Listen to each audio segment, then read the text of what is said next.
I'd like to welcome you all to our next webinar. Hello.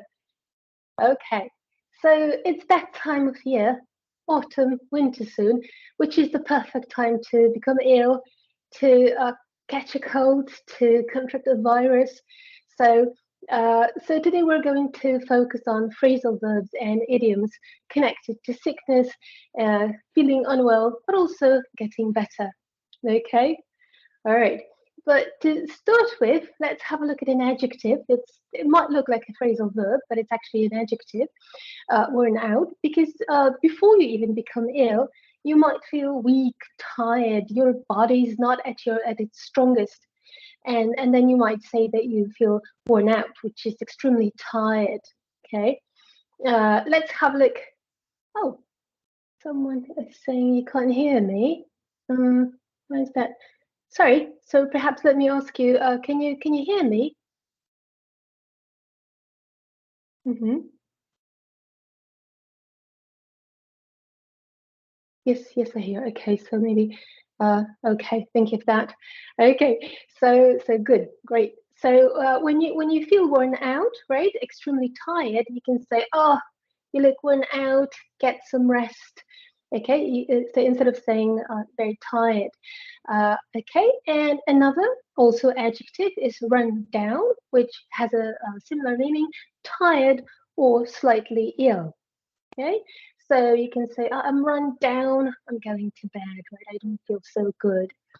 Okay, so when feeling run down, you might say that something's coming on, right? You don't know what exactly, but it's coming on, meaning something is starting. You're starting to be ill, right, with some illness. So you might say, oh, I could feel a headache coming on, or I think I've got a cold coming on, right? Nothing nice. Or you might say that you've picked something up. Okay, perhaps you've heard this one before, which means, again, to get an illness. Okay, like in these sentences, I might have picked something up while I was in Africa. Or perhaps, where did you pick up this terrible flu? Okay, so when you start to become ill, you might say you've come down with something, that basically you've got an illness, right? Let me show you some examples. I think I'm coming down with a cold. Or about 4 years ago, my son came down with this rare disease. Okay, so to come down with something is to get an illness. Now, if you come down with something, or you feel you're coming down with something, it might be because something like a virus is going around, which is like circulating. Okay, means a lot of people get it. I'm sure you've heard it used before. So we can say something like measles. It's going around the school. By the way, do you know what kind of disease this is? Measles. Has anybody heard it before? What is it? It's this kind of infectious disease that produces small red spots all over the body. Anyone? No, not like that. It's actually odra. Okay, the measles. Or you can say we need to stop the virus before it goes round the hospital. Right? That would be something pretty dangerous. Okay, so if a virus is going around and you've come down with it, you might want to call in sick. Okay, that is, inform your employer, your boss, that you are unable to work because of this illness. Okay, so you might want to call in sick. Like in these examples, Frank called in sick. Or if you don't want to get fired, you better call in sick. You better inform your employer that you've come down with something, right? That you're unable to work. Now, another phrasal verb that we can use to talk about illnesses, about becoming ill, is to break out. If something, again, like an illness breaks out, it means it begins suddenly. Okay, so we could say something like, many diseases have broken out in these camps. Okay, or for example, an epidemic broke out in our city. Okay, you can also use it, this phrase, you can use this phrase to talk about some changes that have appeared on your skin. Okay, so for instance, you could say to break out in a rash. What's a rash? Do you know this one?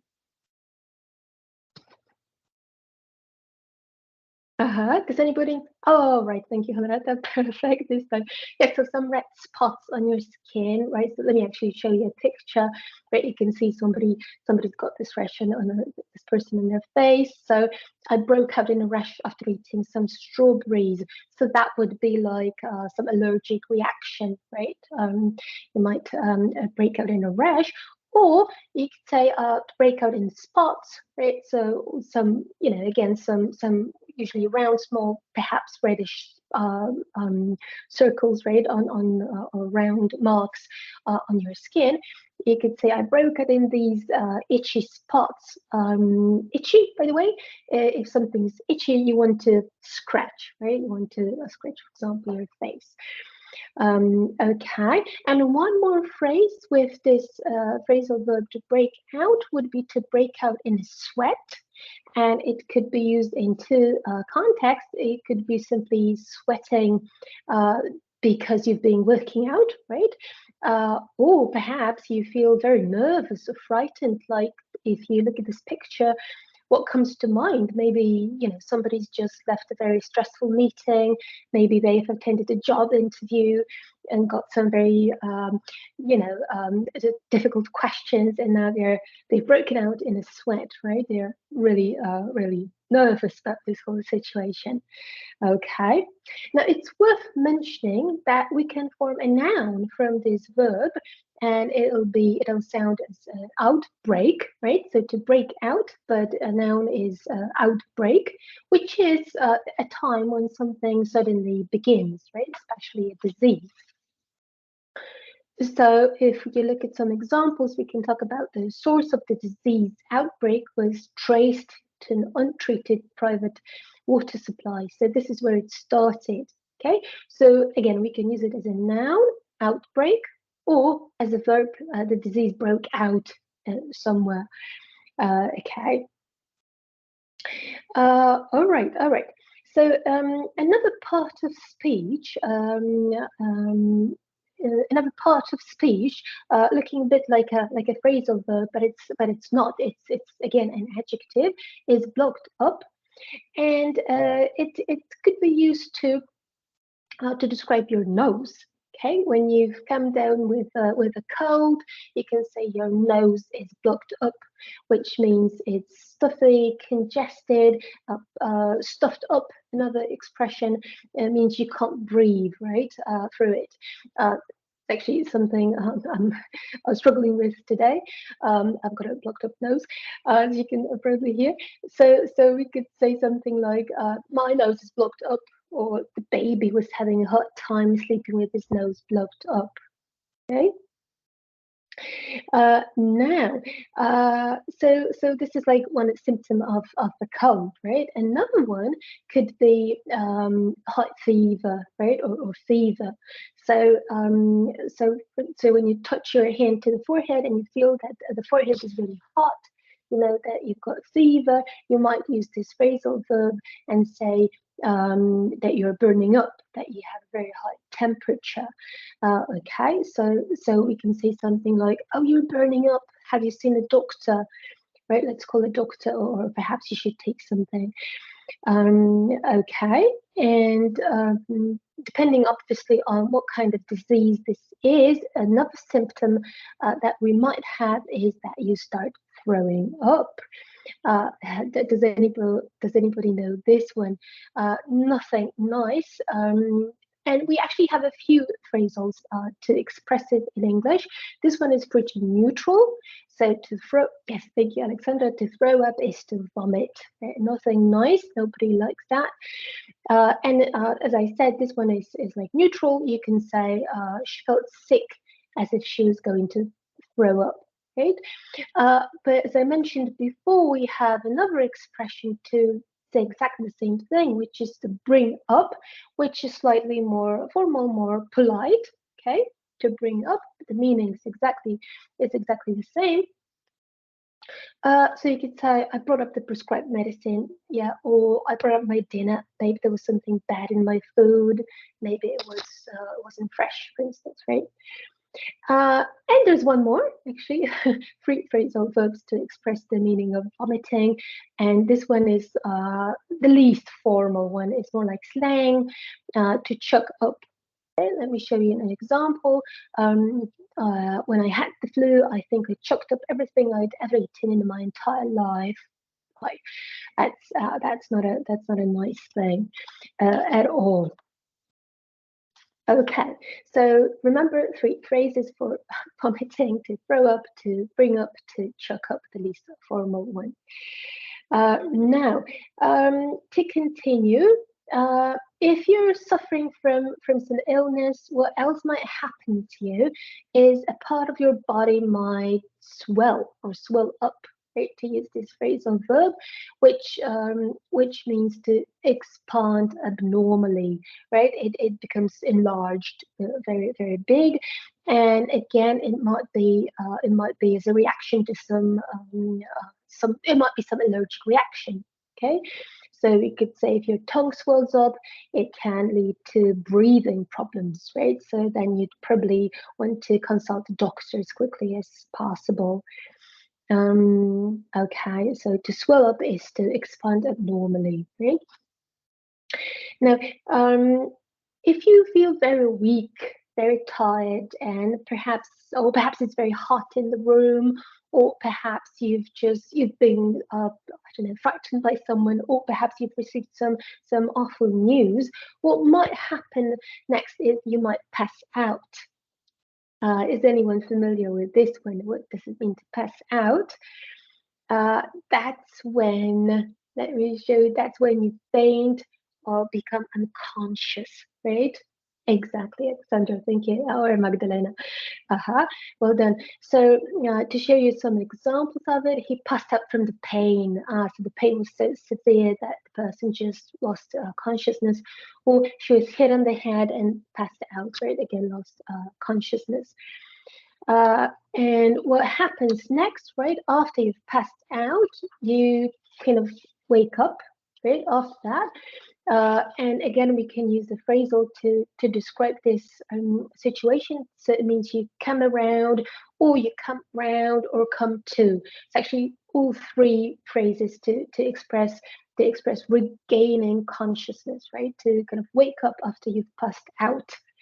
Right, so to come around, come to. Let me show you an example. When I came around, I was on the kitchen floor.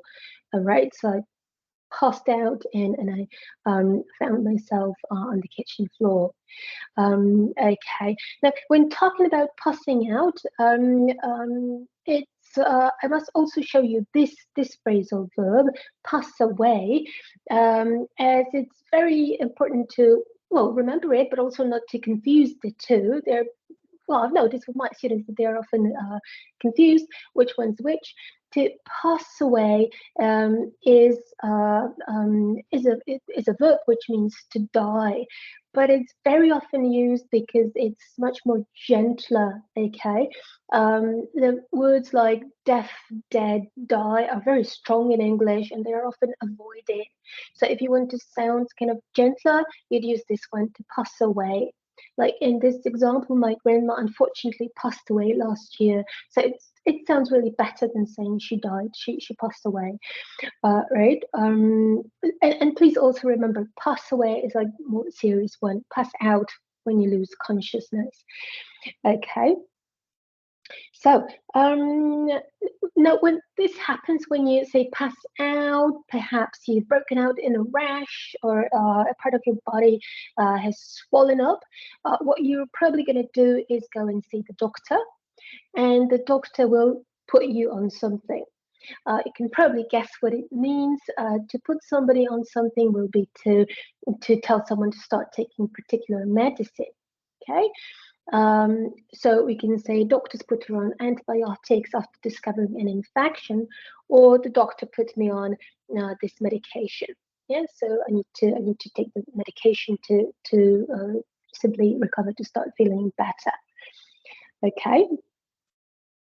All right. So now, when you've come down with an illness or you feel you're coming down with an illness, you'll obviously be trying to fight it off, right? To somehow try not to let it overcome you, not to be ill, right? But it also means to succeed in getting rid of it, right? To fight off an illness is to succeed in getting rid of it. Uh, so let me show you again some examples. You have to stay in bed and take some medicines to fight off the flu. Um, or she came down with a cold, but luckily she was able to fight it off quickly. And as you can see here, as you know, phrasal verbs are composed of a verb and a particle, and sometimes they can get separated, like in here, right? You can say, you can take some medicines to fight off the flu or to fight something off, right? So you can separate the two parts of the verb. Alternatively, we can use another phrasal like shake off, right? Very similar in meaning. To shake off would be to manage to recover from an illness, to get rid of it. And again, some examples, he was generally feeling bad, just couldn't shake it off, right? Couldn't shake off this bad feeling, right?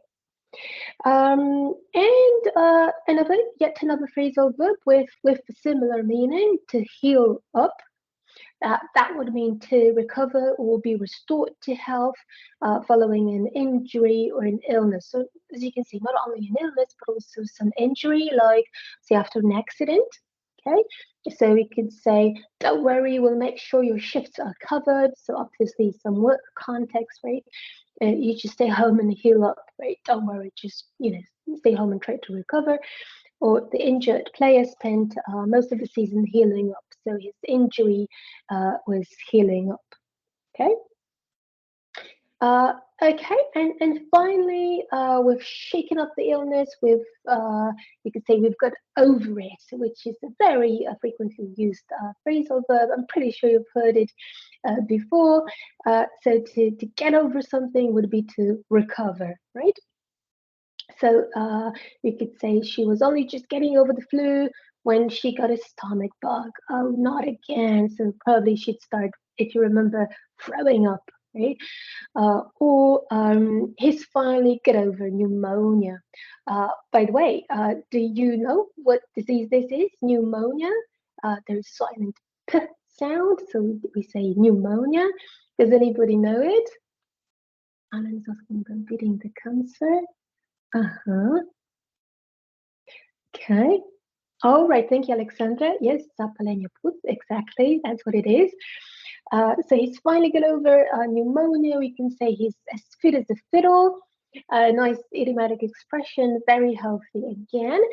And one can only hope it doesn't flare up again.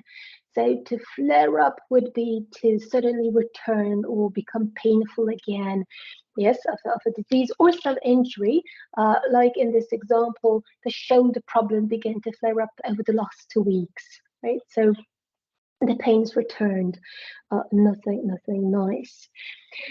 Okay, enough of phrasals. Let's stop here, but we're not finishing yet. Please bear with me. Let's now see how much you remember, and let's practice a little. Okay, let's practice. So what I'm going to show you now is a sentence with a gap, and you try to decide which of the answers A, B, or C is the right one, which fits together best. Okay, so you've been coughing all morning. Are you getting over coming down blocked up with something?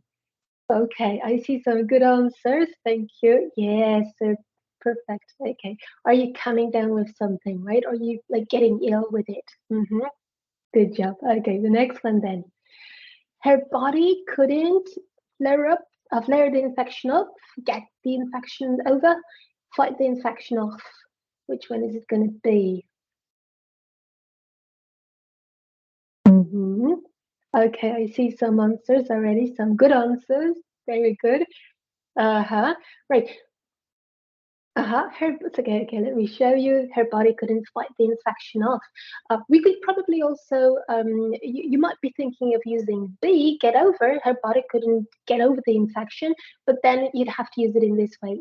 Couldn't get over the infection, right? Nothing after that. So the infection, full stop. Whilst, since we have two gaps, C is the only possibility because you can separate the verb with the particle, so the body couldn't fight the infection off. Good. Another one, another one. I brought up both the prescribed medicine. Uh, do you remember which one is it going to be? Uh-huh. Okie dokie. Uh-huh. Right. So good answers again. Exactly. Bravo. I brought up the prescribed medicine. So both options are correct to describe vomiting, right? Exactly. Let's continue. 4 people in my department have broken out a cold, have come on a cold, have come down with a cold. Which one is it going to be? Uh-huh. Okay, I see some good answers already. Perfect. You listen. Right, you were listening really attentively. Okay. So 4 people have come down with a cold, right? They've caught it. We could say yes. Very good. All right. He nearly passed away, came round, passed out when he saw all the blood. So he probably felt very weak, right? And just probably, lost consciousness. Okay. See some good answers. Very good. Exactly. He passed out. Please remember, pass away is the more serious one to die. Come around when you regain your consciousness, when you wake up after passing out. And a few more. The block up, the outbreak, the breakout of another epidemic in Haiti was to be expected. Which one was it? Well, we talked about blocked up as an adjective, not a noun really. So, So is it B or C? Perfect, right? All good answers. The outbreak, right? So break out as a verb, but outbreak as a noun. Well done. Okay. Let's have a look at the next one. The next one. I've been working all night and I'm run down, worn out, both A and B. Which one is it going to be? Uh-huh.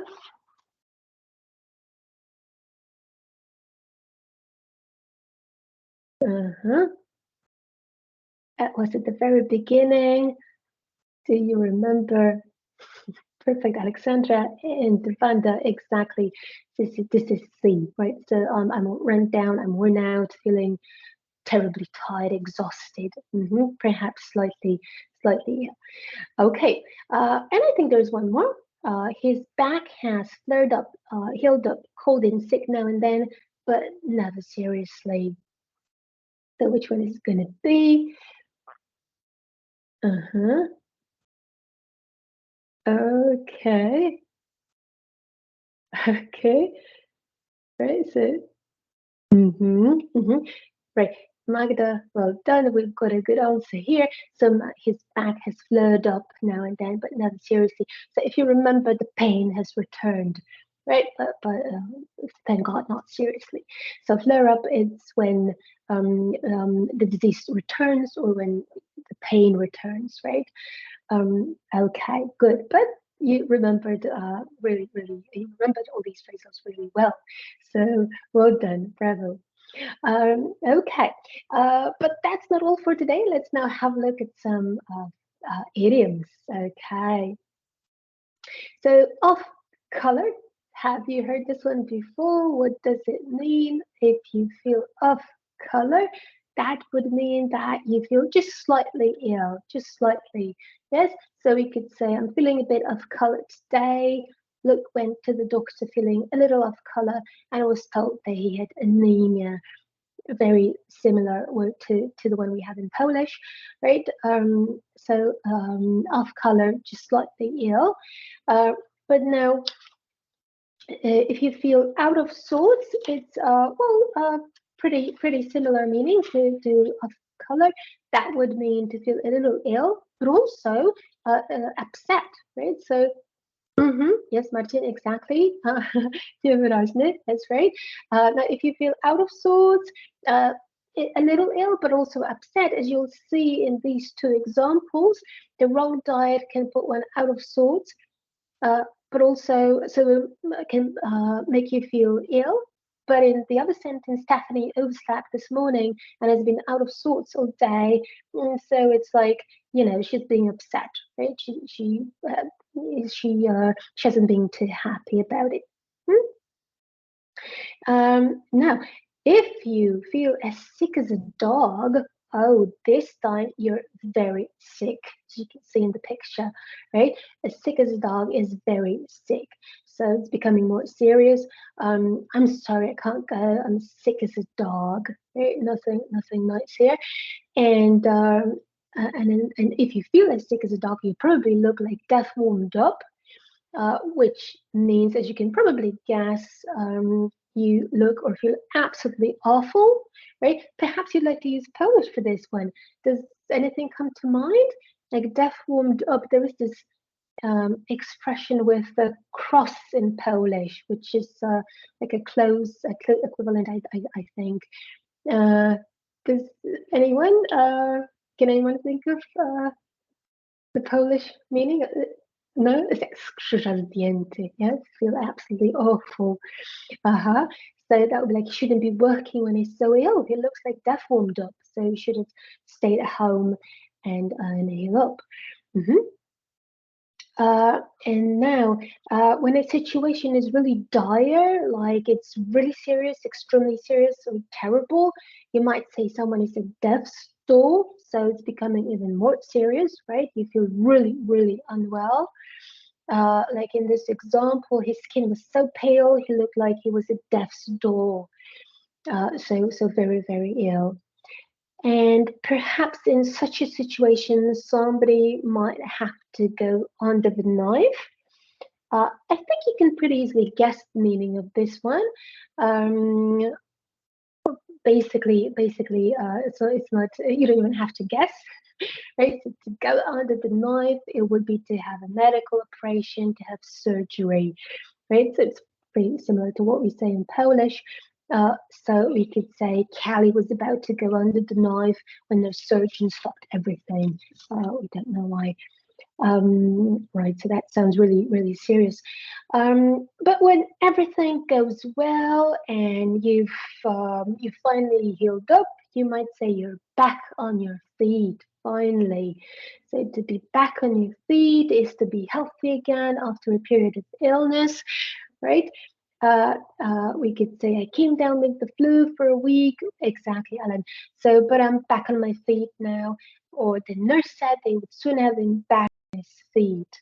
And if you're back on your feet, you'll be given a clean bill of health from your doctor. That is, the doctor will officially say that you're healthy. Okay. So we could say something like 3 months after the operation, the doctors gave her a clean bill of health. Right? So she's back on her feet, alive and kicking, you could say, to use another idiomatic expression, or as fit as a fiddle. Yes, feeling very, very healthy again. Okay. Enough of that. Let's now practice. Let's see how much you remember this time. So we have these 4 sentences here with gaps. If you could read them and try to decide where to put these idioms. Perhaps take a minute and read them.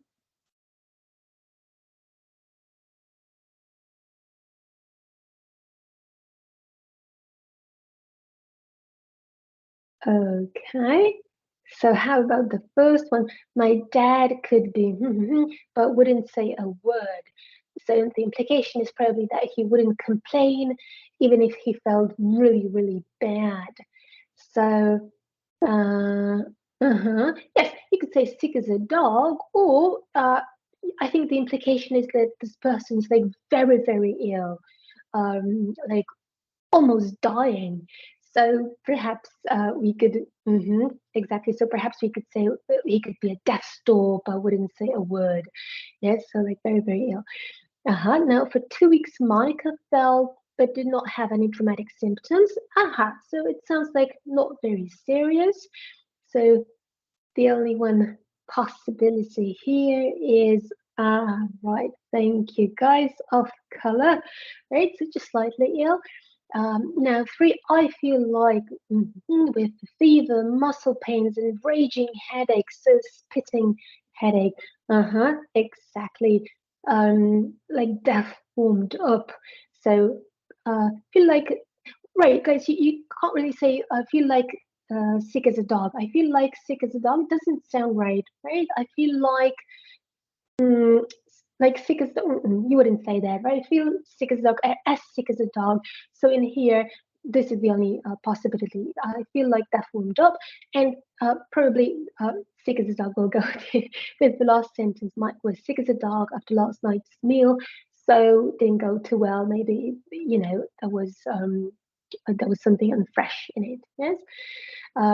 Okay, and one more exercise now. This time, these idioms have been jumbled up a bit, so they've been used in these sentences wrongly. So again, have a look at these sentences and try to decide where they belong.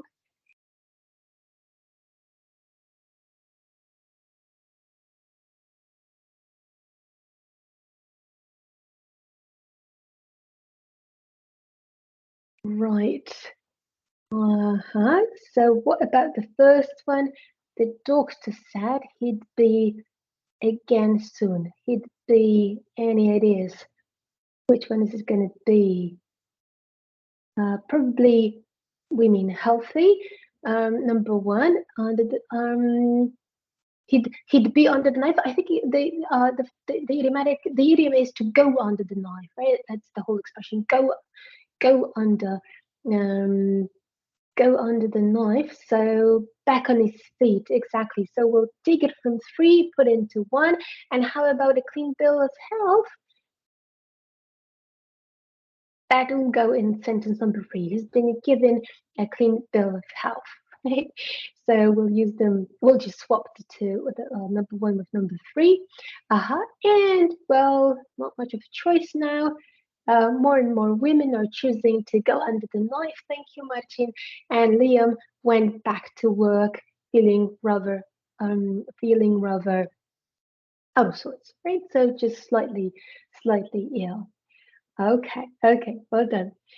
So that's everything I've prepared for you today, I'm afraid. So this is where we stop for today.